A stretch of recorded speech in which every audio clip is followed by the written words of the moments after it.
Well, folks, I think we'll just get started here. Hopefully everyone can hear me. Welcome to those that are in person and those on the Zoom and those watching the recording afterwards. So you'll probably notice that unlike the event invitation information, Christy Eckert, that's not Christy Eckert. We're very happy to have Brad DeCamp, Executive Director of the Crawford, Marion County ADAMH board here with us today, representing Christy, who was unfortunately unable to come. She's sick, so Brad is filling in, and he can expertly provide information about the Drug-Free Marion Coalition, and then some of the most recent updates for the ADAMH board and prevention programs and some of the other work that they're doing. So with that, I believe I'll hand it right over to Brad to take us to the program today. All right, thank you everyone. I appreciate your time. Good to see people here in the room, and also I can't see you online, but I'm glad that you are with us. So as Matt said, I am here filling in for Christy Eckert. Christy is the Drug-Free Communities Coordinator for the Drug-Free Marion. She also is the coordinator for the Crawford County Prevention Coalition. So she fills that role in both counties, but I'm here today to talk to you about Drug-Free Marion specifically. So I did do, actually this is Christy's slide presentation, so I'm going to go ahead and run through this. But Drug-Free Marion is, when we talk about a coalition, we're talking about a group of concerned individuals that are coming together across different sectors. And so when we talk about different sectors, we'll actually go through the list of those individuals a little bit later in the presentation, but it's really coming together to try to figure out what we can do to work together to create this drug-free community. And that may seem a little bit like a big lift, and it is a big lift, but that's why we need all the sectors and why we need people to coalesce behind our vision and our mission and the work that we're doing to really improve our community.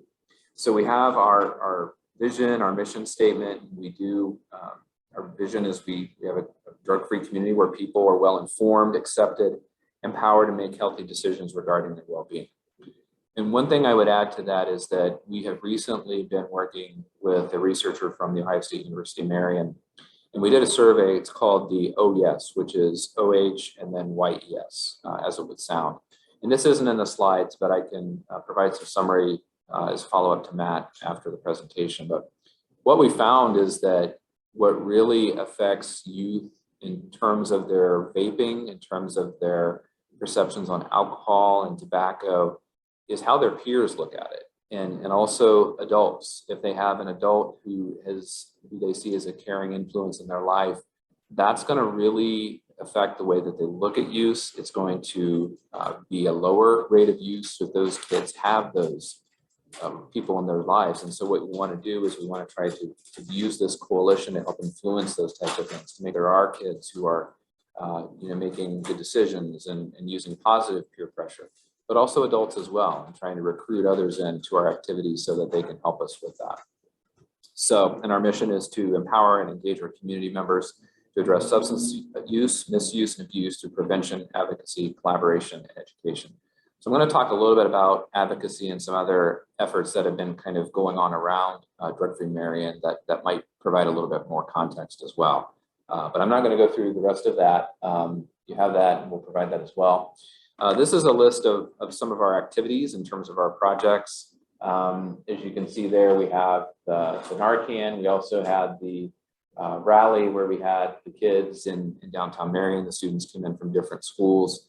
That was our youth rally in downtown, and we had a really good turnout that day to really kind of, again, promote the positive influence and positive peer pressure that we could have, and just showing that individuals, that the vast majority of our kids are not getting involved in stuff that you might think that they are, that there really are much more positive examples of that. So we need to make sure that we're rewarding those individuals for the positive decisions as well. And the one thing we don't have on the slide, but we do have in our brochure, and for those who are online, I'll make sure that you get an electronic copy of the brochure, is we also have a program that Christy does. It's called Hidden in Plain Sight.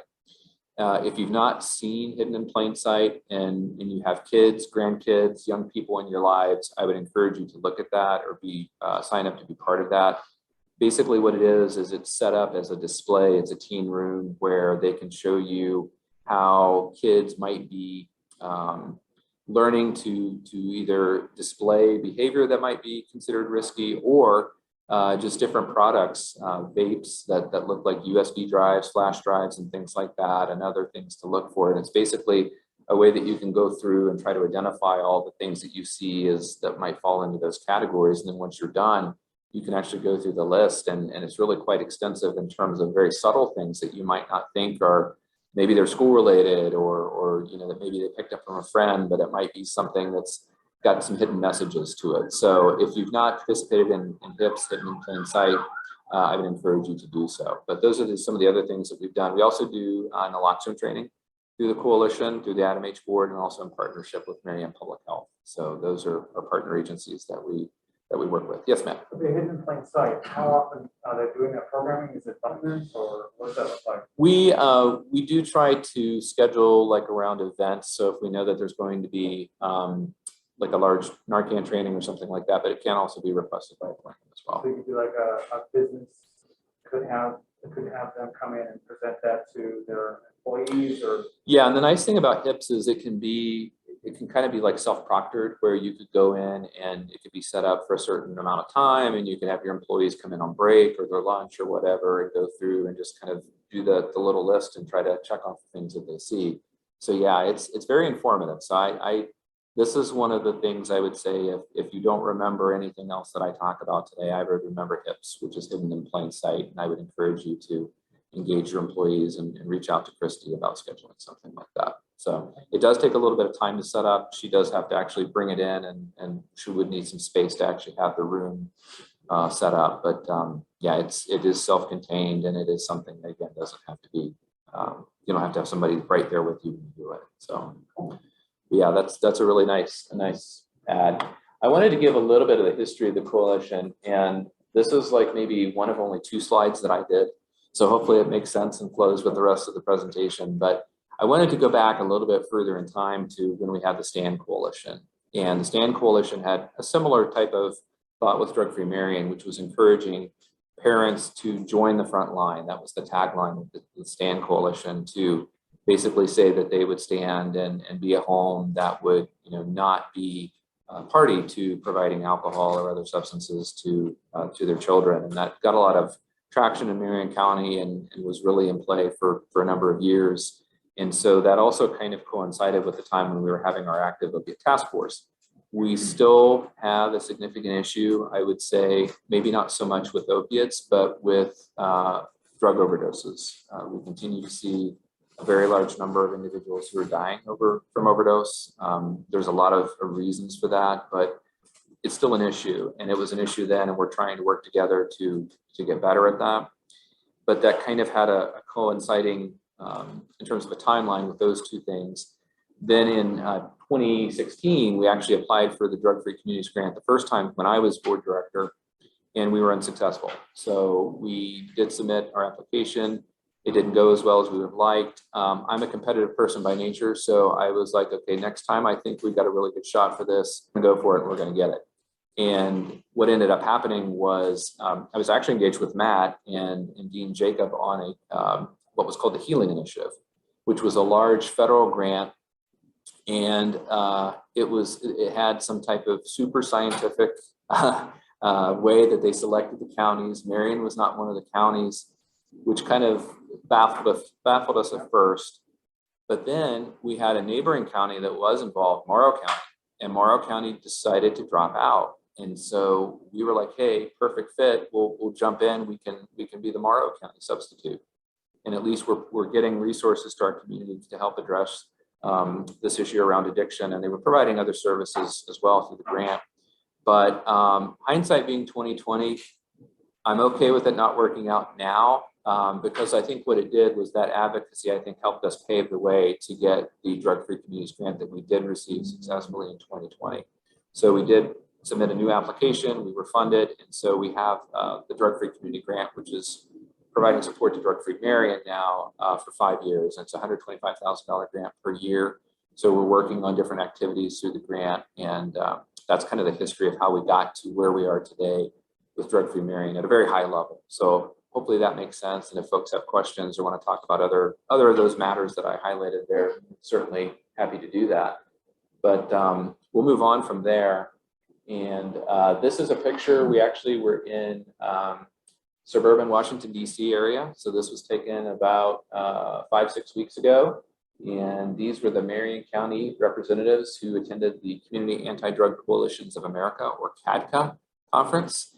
You can see maybe some familiar faces: Heidi Jones, Kathy Butler, Kathy Crum. I think that's Lauren Galloway. I'm not real close and I can't see. So you've got Lauren, Jen Moody, and Christy Eckert there in the middle. Those are all with Marion Crawford Prevention Programs, and myself and Ed Brown, who's with Marion PD. So we had a really good turnout. We also had some students that attended with us as well. But this was a really good opportunity to highlight some of the good work we're doing at Marion, but also learn from other communities. This was a national conference, very well attended. Over 1,000 people were there from different parts of the country. So we were able to listen to other coalitions who have had a lot more experience than we have, to learn what they have had go on there, what's worked well, what hasn't. So it was really a good learning opportunity for us to be able to do that. Fun fact, this was over the span of time where we had our really big significant winter storm. So we did actually have to cut our trip short a little bit to get back. But it was that first early February big storm that rolled through that affected our area. Here's a list of our current goals. We do have, we're working on a website to make sure that we are providing resources to the community and providing information that's easy to access. It's online. We're also looking at an environmental scan. So what we're doing around Harding High School is we're looking at what are some of the products that could be marketed to our youth that are actually available. And we talked a little bit about this at our last coalition meeting, but it was really quite eye-opening to see all the different things that are out being marketed. Delta 8 is a CBD product. It's technically legal in Ohio. There are other one-offs of this substance that are not legal, but technically Delta 8 is. So that's a problematic. We do know that when we look at the data that I referenced earlier in the OES survey, that we do still see high levels of use of marijuana amongst our youth. So that is concerning. And it's also concerning that we've got this in the environment around them, very close to the high school. We've also been looking at trying to get more members involved in our sectors. And I mentioned I'll cover the sectors in the presentation. So we've got a few areas where we're still looking for members, and we'll cover that where we can.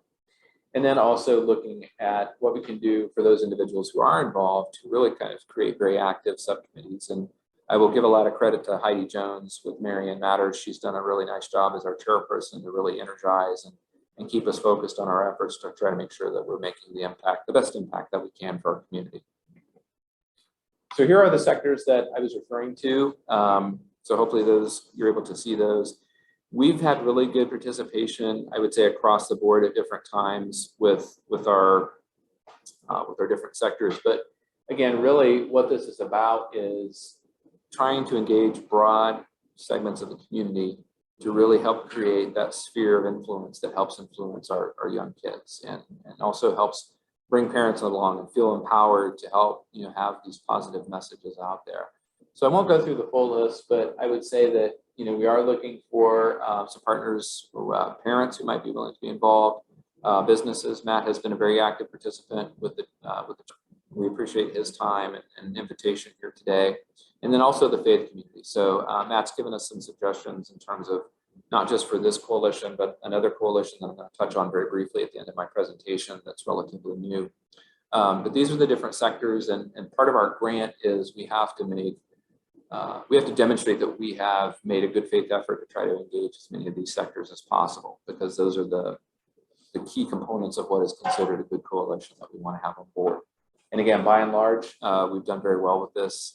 Again, I can't say that we've had a meeting where we've had every single person there, but at different phases, I would say that we've had all or nearly all at different points in time. So we very much appreciate that from our community. But yes. But back to that in terms of this is where it's really important to have, again, the businesses involved in this process and helping. Again, we're just trying to get information, share information out, and our chamber members represent 84% of the employees in Marion County. So theoretically, many of them being parents, by just being a part of this as an employer and being able to share this information with your employees, you should be making a very large impact on getting information out for programs like this. So that's kind of why, again, Brad and Christy are here engaging with you all today and in the future.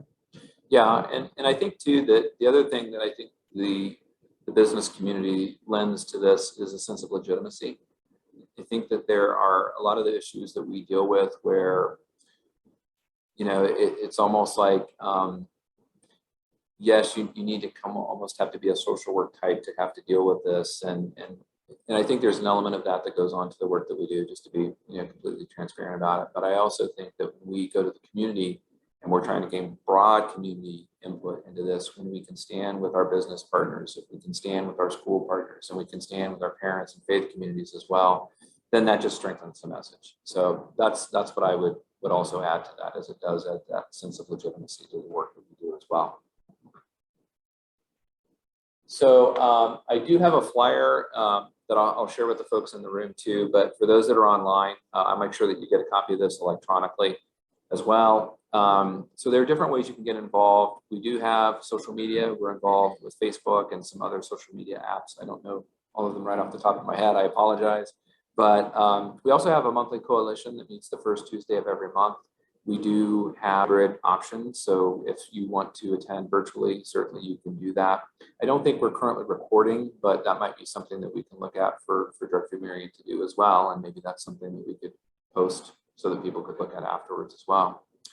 We also have our subcommittees, and we can share a list of that with you. We also have the different public events that I mentioned that we do with the trainings and the other rallies and things. So if you're interested in volunteering at one of those, we'd certainly be happy to have you join. Also, just in general, in terms of setting good examples for drug-free choices for our youth, whether you have kids or you don't have grandkids or whatever the case may be. But if you do, encourage them to certainly make healthy drug-free choices. And if you have questions or messaging in terms of how you want to do that, I would certainly encourage you to call Christy, call Marion Crawford Prevention. You can call ADAMH as well, and we'd be happy to talk to you about that. As far as kids go, certainly we would encourage them to check in with the Marion County TI program. They're available online. If you just want to Google Marion County TI or Marion COTI, sorry. So the county's abbreviated there, but we'll make sure you have this electronically. Teen Institute. Yeah, Teen Institute. And the Teen Institute program is available at both junior high and the high school level. And so what we're doing with Teen Institute is this is a youth-led prevention program. So again, it's kind of building on that positive peer pressure that you can have with each other, and thinking about that from the data that I've mentioned before about how teens who have those positive connections and are sure that their peers are going to look at them vaping or drinking or consuming marijuana in a negative way makes them less likely to do so. So it's the thought of how can we build that number of individuals within each school system to be part of that. So that's kind of that. That's right. Yes. Yeah, I believe that's true in both counties, both Crawford County and Marion County. And so the prevention program does a nice job of covering all those districts, because that's actually a fair few between the two. So also there are other TI sponsored events that pop up throughout the school year. Certainly they can provide you the details with that. And also there is an annual conference that we have. We're already past it. They had it in February, but they do it every year. And they actually had it in person this year for the first time, I think, in a couple of years. So it was good to be back. And I know it's draining for them because it's a lot of time and energy working with a lot of kids, as you might imagine, but it's well worth it. And certainly I would encourage anyone who has questions about TI, feel free to reach out to one of us. We'd be happy to talk to you about that program. We have a QR code. It is QR, right? Yeah. QR. Okay. Yeah. Some days, yeah. It's like a Monday, a Wednesday, or something like that. But anyway, so this is our QR code. We also are on Facebook, and I wanted to just do a couple other quick updates aside from the Drug-Free Marion Coalition, and these are a bit more mental health, but I think they're relevant. So for many years, the Marion Area Counseling Center operated what they called was their care line. And this was the 24/7 hotline that anyone could call if they were having crisis issues, if they needed resources in the community. And several years ago, MAC decided that they were going to move away from that line. And at the ADAMH level, we felt that it was very important to have that as a community or as a resource in our community. And so we still have the number. It's just that a different vendor is operating that now, and it's Pathways of Central Ohio. So this has been in place. It never stopped working. So if it's there, it's a resource. I just want to make sure that we're touching on that, because as we've gone through the pandemic, we've had a lot of isolation. We've had other issues that have come up. I think that there will be kind of over time, there will be issues that will continue to surface. And so you never know when you might need to talk to somebody. So this is something that's free of charge. It's available in the community. We are working to incorporate them also into 988, because if you've not heard of 988, this is the new National Suicide Prevention Lifeline number.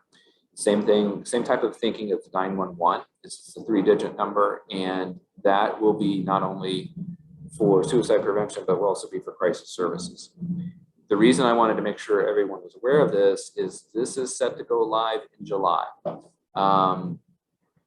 My personal feeling, world according to Brad at ADAMH, is I would like to think that as a system, we would have been a little bit further along where we are with our implementation, but things being as they are, we are there in terms of being on the verge of having this go live. So we are fortunate that Pathways of Central Ohio has the appropriate accreditation to be able to offer this service in both Crawford and Marion County, and they have been selected as our vendor. So this is not a vendor that's unknown to us. And what I would tell you is, as part of this implementation, not every board area like ours, not every county has a line that's going to be able to meet criteria. So what that means is when let's say to the states, these are the criteria for the entities that need to be answering these calls. Not every call center that's been created is going to be able to meet that criteria. So in those instances where you don't have that situation, you might have your calls routed to an area that's not familiar with your system. And so that's one of the concerns that we have at the behavioral health community system is how are we going to guarantee that we're doing as good of a job to link people. Obviously, if they're in crisis, they need access to things right away, and we're going to have to be very fluid and quick on our feet. But at least in our 2 counties, we have an entity that is known to us, that has been looking at local resources and has been boots on the ground with us, certainly in Marion County and now more so in Crawford County as well. So it's coming. I would like to see it a little bit further along than it is, but I do think it has the potential to be a great resource for both suicide prevention and crisis services. And again, as far as our 2 counties stand, I feel like we are in a better position than I would say, or as good of a position as we can be given the overall preparedness level of the state. Yes. Are there flyers or anything that like your employers can put in their break rooms to encourage, just to make sure that it's something they're aware of? Yes. So the state is working on an education campaign. They actually have some funding that's dedicated to that. I don't know if they have anything printed right now, but certainly we'll make that widely available to the chamber and its members so that they can have access to that. I'm assuming that would come with some signage as well, potentially, that could be laminated and put all other safety information as well. Yes, that is the intent. As for the 988, is there anything for the existing numbers? For the existing numbers, we do have those on our website, but I would be happy to get the care line out so that folks have that. Again, it'll be the same concept, is that you just won't have to remember all 10 digits. You can just do the 988 instead of the 10 number. But yes, we can definitely get some information out too. And that's 24/7? 24/7, it will be answered, yes. Yeah.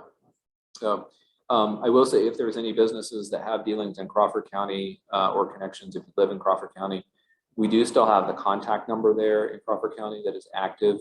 So we're hoping to transition them to more of a warm line type of a function where you can call if it's just maybe where you're not in a crisis situation, but you'd like to talk to somebody. And they've done a good job for our system over the years. And so we're trying to kind of keep them in the mix, understanding that they won't meet quite the call center qualifications that are there for 988, recognizing that they do, fill an important role in the community as well. The other thing I touched on briefly was the Suicide Prevention Coalition. So we also have our suicide prevention body of work that's going on with 988. We've been doing a lot of training on different methods of suicide prevention, gatekeeper training, which is relevant to business. We have our QPR, which is question, persuade, refer. This is a 1-hour training. If you've not had that, that is something that Marion Crawford Prevention Programs is capable of providing to you. So it could be done over lunch or an extended break. Free of charge, so there's nothing there. We also have a curriculum that's called Working Minds. This is out of the University of Colorado. It is geared a bit more towards business to HR. The only thing with that is it is an hour longer. So instead of just being the 1 hour for QPR, it is a 2-hour program. And that's something that Marion Crawford Prevention provides as well. We also have a program that's coming up that we partnered with the Chamber. We're very happy to offer mental health first aid. This is a full day training, and there is some work that goes along with that. But this is a proprietary program that is offered through the National Council on Mental Wellbeing. And so there are some requirements that go along with that make it a little bit longer and more preparedness that is required. But along those lines, what we have not had in Marion County for some time is an actual suicide prevention coalition. And so we had an interested parties meeting in January out at Tri Rivers. We had a very nice turnout there, and then we had a really strong turnout at our meeting in March. Matt was on for that as well, so we appreciate his participation and suggestions for additional membership. But it's going to be looking at a very similar type of group in terms of the sectors. We're going to be looking at those same groups of people that we have. And so we've talked a little bit about overlap and what if people want to be on both, and can we do co-scheduling with those? I think I'm going to keep them separate at least for a little while until we get a little bit more time under us for the Suicide Prevention Coalition. We are working very closely with the Ohio Suicide Prevention Foundation out of Columbus. They're not a state department, but they are a good statewide resource for us. And we've actually had access to one of their trainers at both our town hall meeting kickoff in person out at Tri Rivers and also then online. We are going to have those meetings online as well, just to help with participation. So if that is something anyone is interested in, please feel free to let me know. But again, what we want to do, as we would with the Drug-Free Coalition, is we want to make sure that individuals, families feel supported, that they have the education and resources, and that the community can really be a great resource to help prevent this as well. It's not something that's easy to talk about, but it is something that's definitely needed in our community.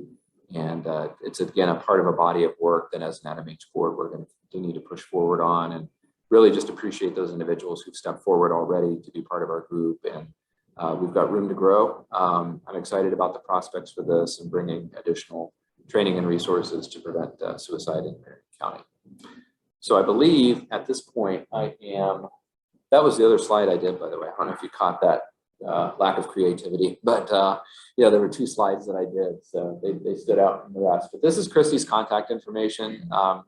She was ill today, so she couldn't make it. That's why you were stuck with me. But she is available by email, by phone. You have her contact information, and we're close to the chamber. Actually, their office is just across the way behind the palace from where we're sitting, right in the room, the garden room. But definitely they want to make themselves available to the community to provide whatever training that they can. So ADAMH is also available. I do not have my contact information, but certainly we can make that available if folks have questions. So that's all I got for the presentation. Brett, thank you so much filling in, and great information. I'm assuming in the email that I'll work with Brad to get contact information for the different trainings that were just mentioned, the 2-hour program, the suicide prevention, if anyone's interested in being part of that coalition, and other things will all be included along with this PowerPoint presentation afterwards.